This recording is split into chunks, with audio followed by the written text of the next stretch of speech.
जय मसीह। आज 30 मे 2020 तदनुसार 17 जेठ 2077 शनिबार। आज हामी माथिल्लो कोठाबाट हेर्नेछौँ। आजको शीर्षक छ हाम्रो निम्ति उत्तम। आज हामी परमेश्वरको वचन हिब्रू 12 को 4 देखि 11 सम्म पाठ गर्नेछौँ। पापको विरुद्धमा तिमीहरूले गरेका सङ्घर्षमा रगत बगाउनु पर्ने अवस्थासम्म तिमीहरू पुगेका छैनौ। के तिमीहरूले अर्तीका ती वचन भुलेका छौ जसले तिमीहरूलाई पुत्रहरू भनी सम्बोधन गरेको छ?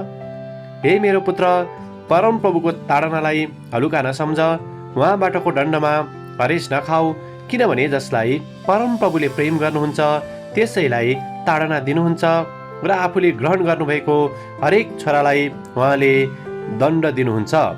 ताडनाको निम्ति नै तिमीहरू कष्ट सहन्छौ।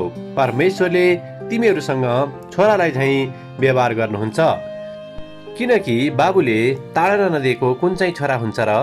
तर यदि सबैजना सहभागी भएको त्यो ताडना तिमीहरूले पाएका छैनौ भने त तिमीहरू आफ्ना बाबुका खास छोराहरू होइनौ, तर व्यभिचारमा जन्मेका छोराहरू हौ। यसबाहेक हामीलाई ताडना दिने हाम्रा शारीरिक बाबु थिए र हामीले तिनको आदर गर्यौं। के झन् बढी हाम्रा आत्माको पिताको अधीनमा बसेर हामीले जीवन प्राप्त गर्दैनौ र? किनकि तिनीहरूले असल ठाने बमोजिम केही दिन हामीलाई ताडना दिए, तर हामी उहाँका पवित्रताको सहभागी हुन सकौँ भनेर हाम्रो फाइदाको निम्ति उहाँले ताडना दिनुहुन्छ। सबै ताडना सुरुमा सुखद हुँदैन तर दुःखदायी हुन्छ, तर ताडनाद्वारा तालिम पाएकाहरूका लागि यसले पछि धार्मिकताको शान्तिपूर्ण फल उत्पन्न गराउँछ। आमेन। लेखक हिब्रू 12 को 7 लाई यहाँ जोड दिनुहुन्छ। ताडनाको निम्ति नै तिमीहरू कष्ट सहन्छौ। परमेश्वरले तिमीहरूसँग छोरालाई झैँ व्यवहार गर्नुहुन्छ, किनकि बाबुले ताडना नदिएको कुन चाहिँ छोरा हुन्छ र? आमेन। लेखक आफ्नो अनुभवलाई यहाँ यसरी वर्णन गर्नुहुन्छ।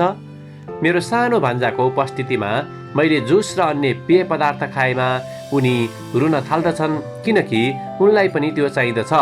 तर जुस र पेय पदार्थमा धेरै मात्रामा चिनी हुने कारणले गर्दा उनको निम्ति त्यो उपयुक्त हुँदैन। एक दिन जब उनी जुस खानलाई जिद्दी गर्दै धेरै रोइरहेको थिए, तब बालबालिकाहरूलाई वयस्क मानिसहरूले कसरी उनीहरूलाई हानि हुने कुरा नदिई रोइरहन दिँदछन् भन्ने कुराको सम्झना ममा आयो। परमेश्वरले म आफैलाई पनि त्यो कुराबाट उदाहरण दिइरहनु भएको थियो।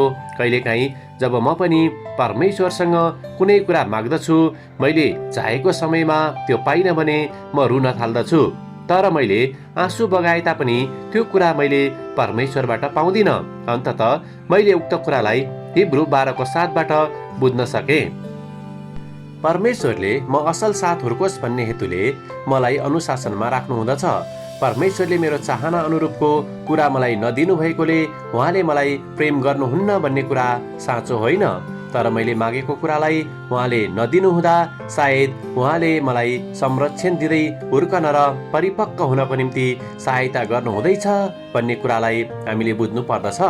जब हाम्रो इच्छा र आँसु हाम्रो भलाइको निम्ति उत्तम हुँदैनन्, तब परमेश्वरले हामीलाई यी गलत इच्छाहरूबाट जोगिएर असल कुराको छनौट गर्न सहायता गर्नुहुँदछ। परमेश्वरले हामीलाई प्रेम गर्नुहुँदछ र उहाँले हाम्रो निम्ति उत्तम कुराको मात्र चाहना गर्नुहुँदछ। आमेन। आजको विचार, परमेश्वरले मेरो इच्छाभन्दा टाढाको कुरा देख्नुहुँदछ र त्यो मेरो निम्ति अझ उत्तम हुँदछ। प्रार्थना। प्यारो परमेश्वर, जब हामी अनावश्यक र हानि पुर्याउने कुराहरूको निम्ति आँसु बगाउँदछौँ, तब तपाईँको अनुशासनलाई बुझ्न र आफ्नो भलाइको लागि अँगाल्नको निम्ति हामीलाई सहायता गर्नुहोस्। येशूको नाउँमा आमेन। आजको लेखक ओलु वासोला जगेडे, लागोस, नाइजेरिया। आजको प्रार्थनाको विषय परीक्षामा परिरहेका विश्वासीहरूको निम्ति।